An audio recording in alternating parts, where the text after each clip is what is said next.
Welcome to this tutorial on how to multiply fractions, specifically 1/2 by 1/10. Let's break it down step by step to ensure it's clear and easy to understand. Firstly, let's look at our fractions. We have 1/2, where 1 is the numerator, meaning the top number of the fraction, and 2 is the denominator, or the bottom number.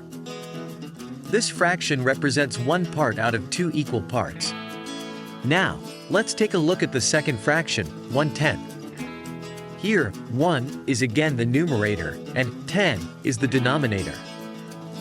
This fraction represents one part out of 10 equal parts. To multiply these two fractions, we multiply the numerators together and then the denominators together.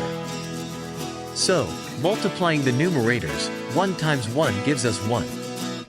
For the denominators, 2 times 10 gives us 20. Therefore, 1/2 multiplied by 1/10 equals 1/20. And there you have your final answer. It's really that simple. Remember, 1/20 is already in its simplest form.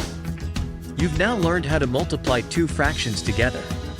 If this tutorial was helpful, please hit that like button and subscribe for more math help.